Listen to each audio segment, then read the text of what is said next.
اس درجے کے جنتیوں کو اللہ رب العزت کے دیدار کے لیے انتظار نہیں کرنا پڑے گا، بلکہ وہ جب بھی چاہیں گے اللہ رب العزت کا دیدار کر سکیں گے۔ سبحان اللہ۔ جنت الفردوس میں 4 نہریں ہیں، سیحان، جیحان، فرات اور نیل۔ نچلے درجے کے جنتیوں کو اوپر والے جنتیوں کے محلات یوں دکھائی دیں گے جیسے دور سے چمکتا ہوا ستارہ۔ اصحاب الیمین یعنی دائیں ہاتھ والے تمام نیکوکاروں کو چاندی کے 2 باغات ملیں گے، اور سابقون یعنی نیکی کے کاموں میں پہل کرنے والوں کو سونے کے 2 باغات ملیں گے۔ اور پھر جنت الفردوس کے تو کیا ہی کہنے، اس جنت کو اللہ رب العزت نے خود اپنے دستے قدرت سے تخلیق فرمایا، اور اس کی ایک اینٹ سفید موتی کی اور ایک سرخ یاقوت کی اور ایک سبز زمرد کی ہے، اس کی مٹی مشک کی ہے اور اس کے سنگریزے لؤلؤ کے ہیں، اس کے گھاس زعفران کے ہیں، اور یہاں کے محلات میں ہر وقت عود کی انگیٹھیاں جلتی ہیں، اس کی خوشبو سے ان کے محلات معطر رہیں گے۔ جنت الفردوس میں ایک ایک موتی کا خیمہ ہوگا، جو خوبصورت موتی کو اندر سے تراش کر بنایا گیا ہوگا، اور ان کی بلندی 7 میل ہوگی۔ وہاں تمام برتن سونے کے اور چاندی کے ہوں گے، وہاں کے درختوں کے تنے سونے کے ہوں گے، توروں کے درختوں کے تنے سبز زمرد کے ہوں گے، اور اس کی ٹہنیاں سونے کی ہوں گی، اور اسی ہی سے جنتیوں کے لیے لباس تیار کیے جائیں گے۔ جنت میں کھجور کا ایک دانہ ایک مٹکے کے برابر ہوگا، اور یہ کھجور دودھ سے زیادہ سفید، شہد سے زیادہ میٹھی اور مکھن سے زیادہ نرم و ملائم ہوگی۔ جنتیوں کی پسند کے تمام تر پھل ان کی پہنچ میں ہوں گے، جنہیں وہ کھڑے بیٹھے چلتے پھرتے حتیٰ کہ لیٹے ہوئے بھی جب چاہیں گے کھا سکیں گے۔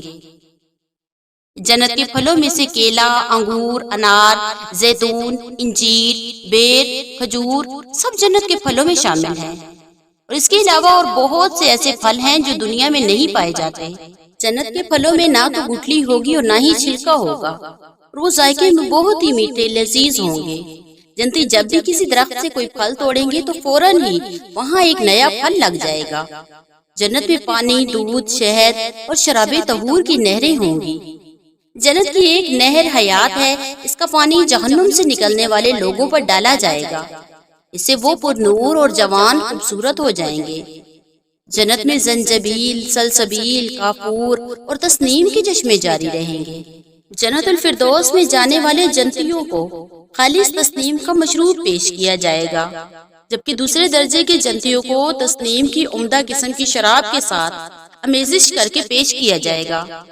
جنت الفردوس میں رہنے والے جنتی بڑے ہی مزے میں ہوں گے، اور وہ اونچی مسندوں پر بیٹھے ہوں گے، ان کے چہرے پر نور اور تر و تازہ ہوں گے، وہ ایک دوسرے سے آمنے سامنے بیٹھے ہوں گے۔ ان کی مہمان نوازی کے لیے پرندوں کا گوشت اور طرح طرح کے لذیذ کھانے پیش کیے جائیں گے۔ جنت میں ہر انسان کو 100 آدمیوں کے کھانے پینے کی طاقت دی جائے گی۔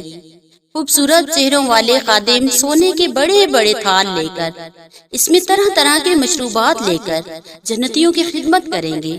جو بھی خواہش ارادہ کریں گے وہ فوراً ہی پلک چپکتے ہی پورا ہو جائے گا۔ وہاں کوئی بیہودہ بات نہ ہوگی، ہر طرف نعمتیں، خوبصورت مناظر، امن و سکون اور راحت اور خوشیاں ہوں گی۔ ان کے چہرے 14ویں رات کے چاند کی طرح روشن اور چمکدار ہوں گے، جبکہ دوسرے درجے کے گروہ کے چہرے ستاروں کی مانند روشن ہوں گے۔ حضور اکرم صلی اللہ علیہ وآلہ وسلم نے فرمایا کہ جنت میں ایسی نعمتیں ہوں گی جن کو نہ کسی آنکھ نے دیکھا، نہ کسی کان نے سنا، اور نہ ہی کسی بشر کے دل میں اس کا تصور گزرا ہے۔ آپ صلی اللہ علیہ وآلہ وسلم نے فرمایا کہ جنت میں اگر موت ہوتی تو جنتی لوگ جنت کی نعمتوں کو دیکھ کر خوشی سے ہی مر جاتے، اور اگر جہنم میں موت ہوتی تو جہنم کی سختی کو دیکھ کر غم سے مر جاتے۔ جنت میں ان تمام نعمتوں سے بڑھ کر اللہ رب العزت کا دیدار ہوگا۔ جنت الفردوس میں رہنے والوں کو اللہ کے دیدار کے انتظار نہیں کرنا پڑے گا، بلکہ جب بھی وہ چاہیں گے اللہ رب العزت کا دیدار کر سکیں گے۔ قرآن مجید میں اللہ پاک فرماتے ہیں، اس روز کچھ چہرے تر و تازہ ہوں گے اور اپنے رب کو دیکھ رہے ہوں گے۔ یہ وہ لمحہ ہوگا جب جنت الفردوس میں رہنے والوں کو جنت الفردوس کی نعمتوں، حوروں، لذتوں سے بھی زیادہ اللہ رب العزت کے دیدار میں راحت محسوس ہوگی۔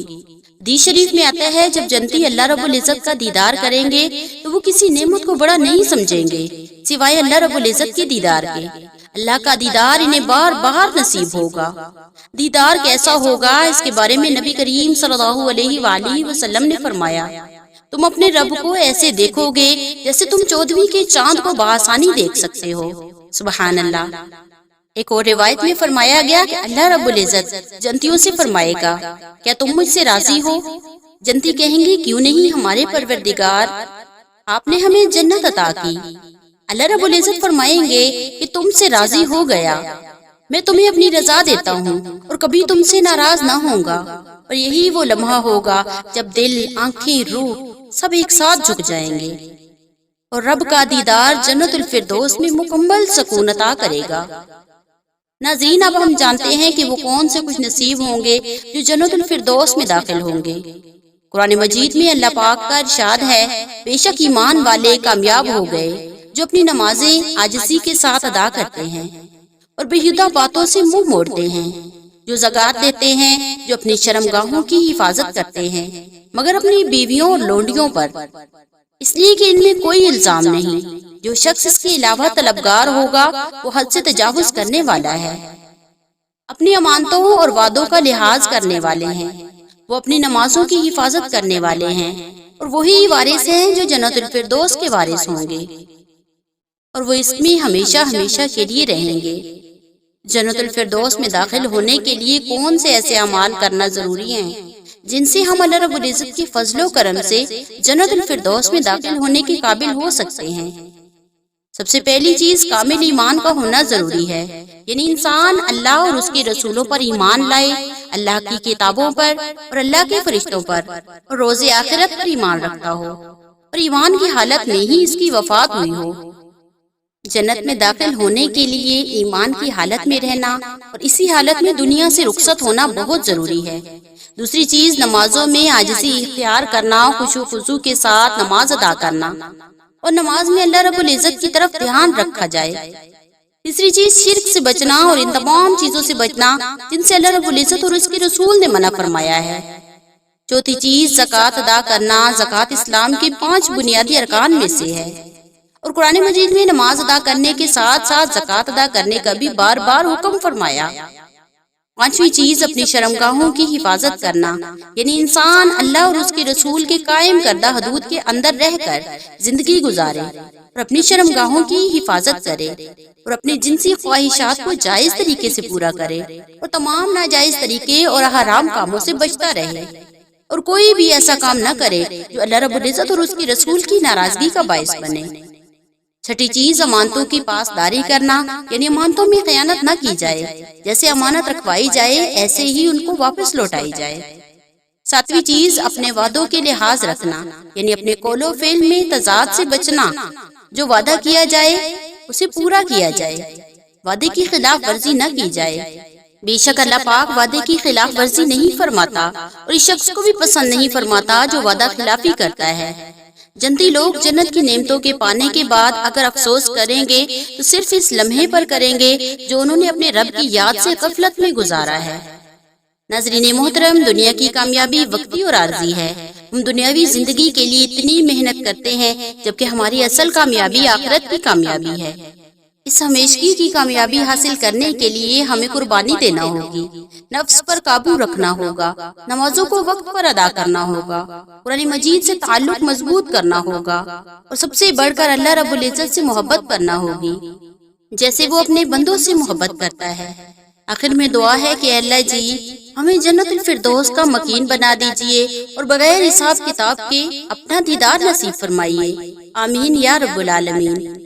ناظرین محترم، اگر آپ کو ہماری ویڈیو پسند آئی ہے اور کچھ نیا سیکھنے کو ملا ہے اسے لائک، شیئر اور سبسکرائب ضرور کیجیے۔ السلام علیکم ورحمۃ اللہ وبرکاتہ۔